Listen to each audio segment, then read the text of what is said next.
una pequeña reflexión acerca del libro de Apocalipsis.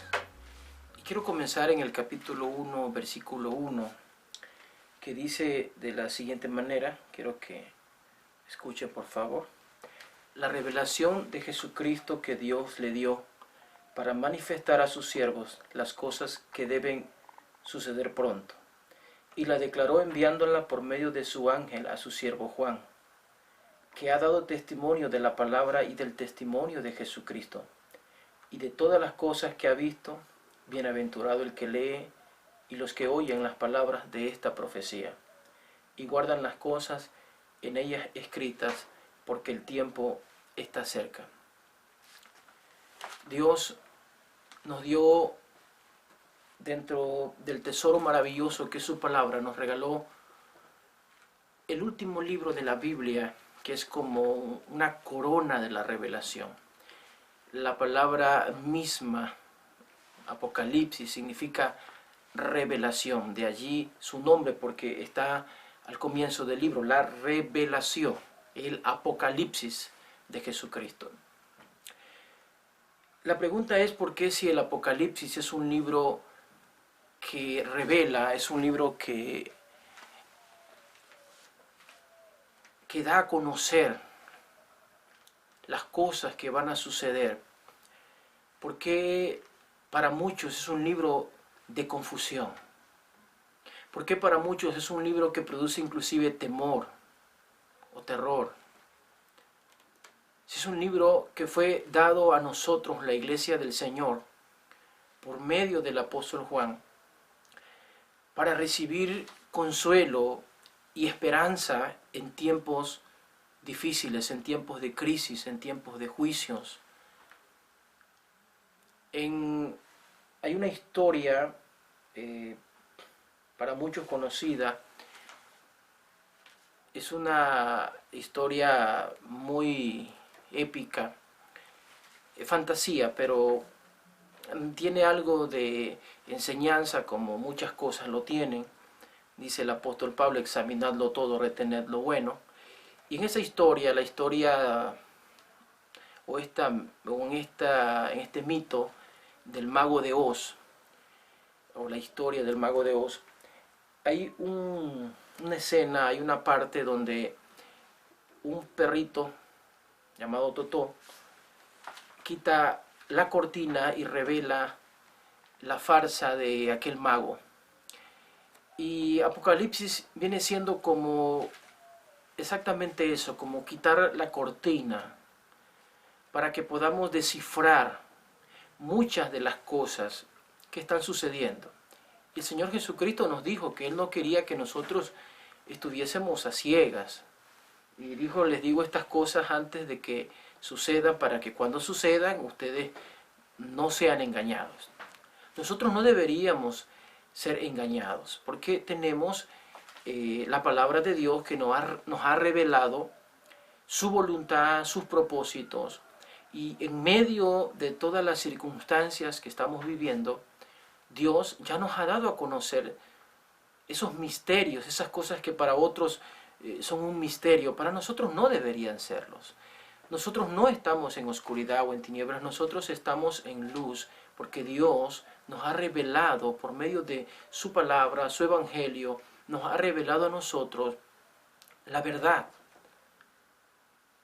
Y Apocalipsis es un libro que se torna en confusión porque caemos en el sensacionalismo o en la ignorancia. Queremos interpretar muchos de los símbolos que hay en el Apocalipsis ajenos o fuera del contexto de la palabra de Dios. Y es que Apocalipsis tiene que ser leído a la luz de la palabra.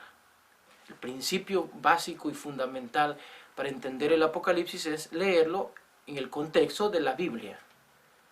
Para ello se requiere un conocimiento de toda la Escritura. Desde Génesis hasta Apocalipsis hay figuras, imágenes, símbolos. Por ejemplo, el árbol de la vida, que está en Génesis, se vuelve a mencionar en el Apocalipsis como el árbol que da cada mes su fruto, y las hojas del árbol eran para la sanidad de las naciones. La serpiente antigua llamada Diablo, Satanás, ahí aparece de nuevo en el Apocalipsis. las plagas de Egipto vuelven a aparecer allí también dentro de los juicios en el libro del Apocalipsis. En el Antiguo Testamento, particularmente en el Génesis, allí se habla de la creación, de la primera creación. En Apocalipsis se habla de la nueva creación. Jesucristo es el principio y es el fin, el alfa y el omega.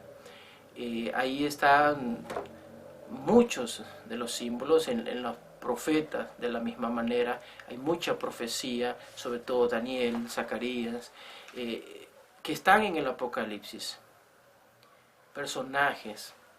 Entonces es un libro lleno de colores, lleno de símbolos. Hay numerología, los números, el 4 representa la creación, los 4 puntos cardinales, el 2 es testimonio, testigos, el 7 es perfección, 7 candeleros, los 7 espíritus de Dios, está allí.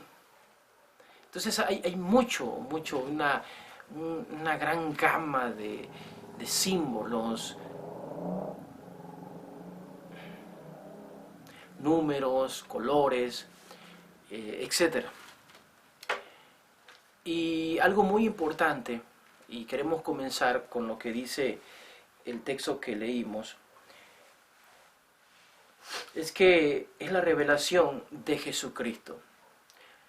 De Jesucristo porque proviene de Jesucristo, y de Jesucristo también porque es el testimonio de Jesucristo, y es lo que Juan está haciendo, que ha dado testimonio de la palabra de Dios y del testimonio de Jesucristo de todas las cosas que ha visto. Jesucristo nos dio a conocer a nosotros la verdad. Dice la Escritura que Él sacó a luz la vida y la inmortalidad por el Evangelio. Cosas que estaban vedadas, estaban escondidas, que no entendíamos. Los misterios de todos los tiempos a nosotros se nos revelaron por medio de la venida de Jesucristo. Por ejemplo, dice Juan en el Evangelio, a Dios nadie lo vio jamás. El unigénito Hijo que está en el seno del Padre, Él le ha dado a conocer.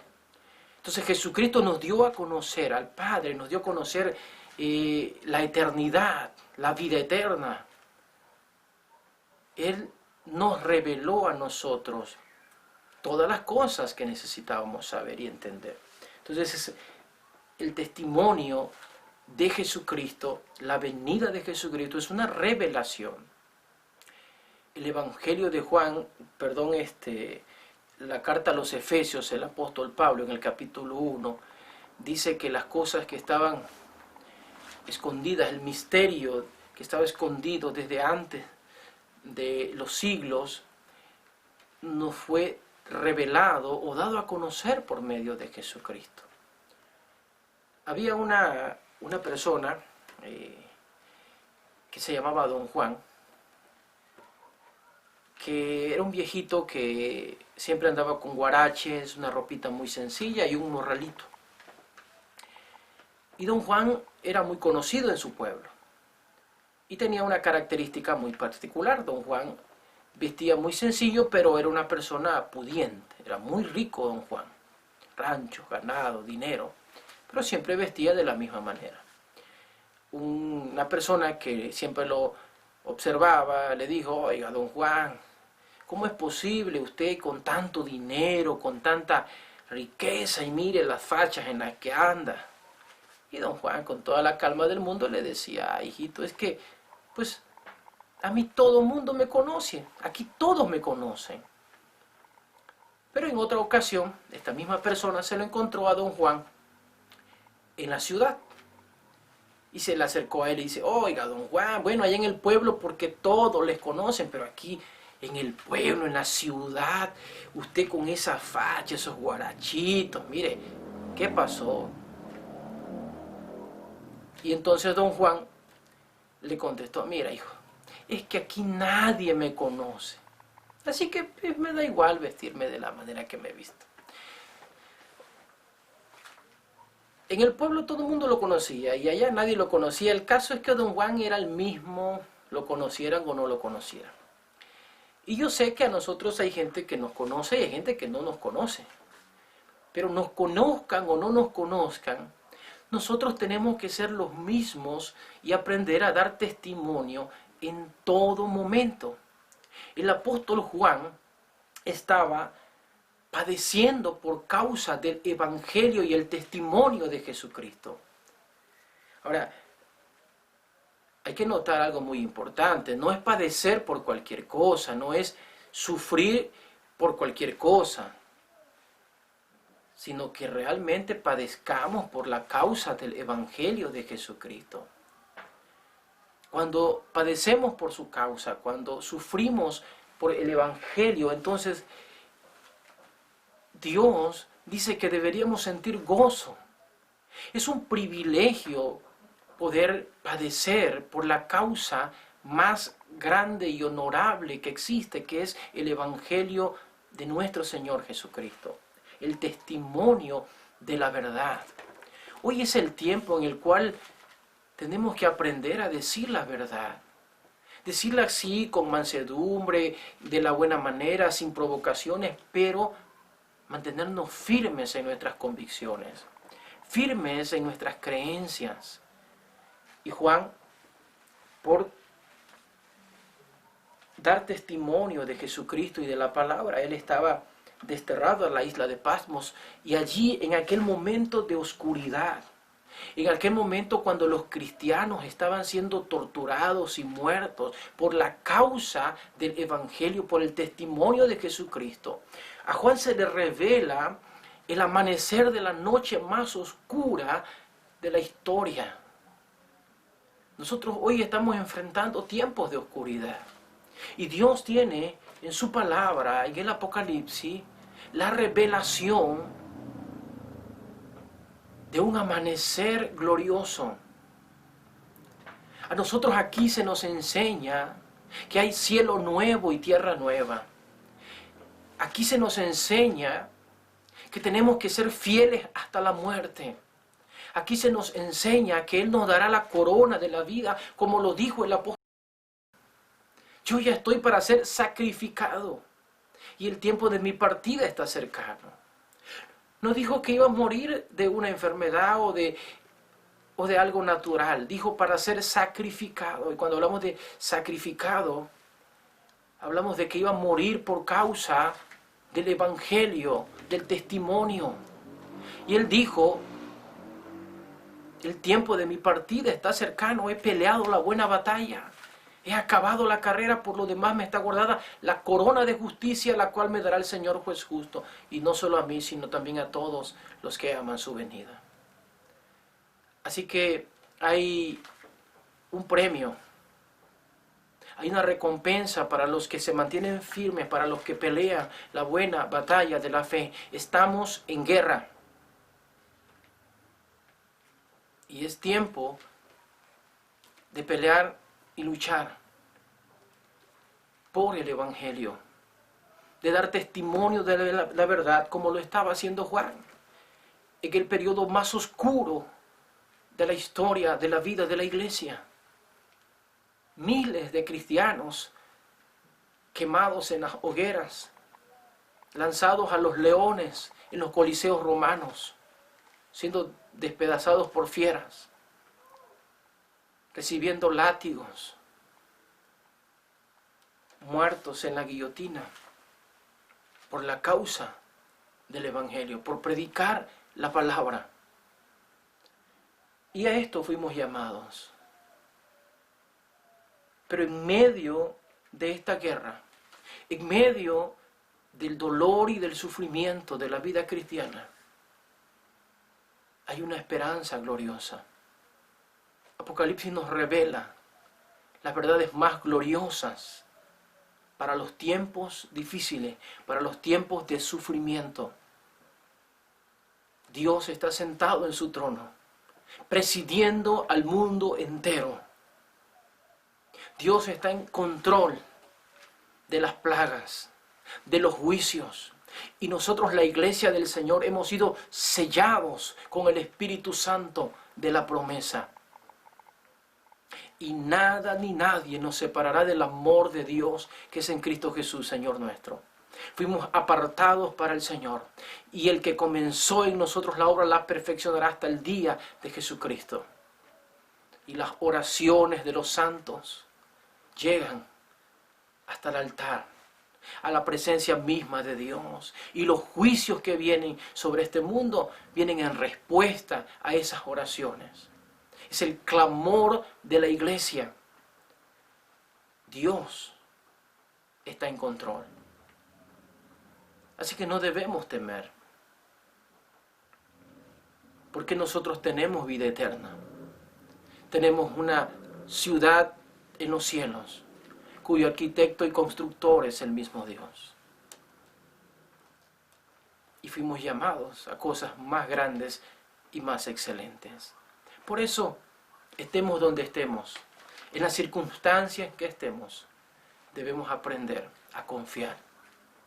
Y debemos aprender a darle la gloria al Señor.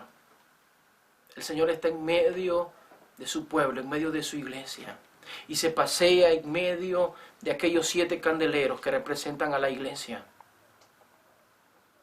Y Él le habla a cada una de las iglesias que representan a todas las iglesias de todos los tiempos y de todo el mundo.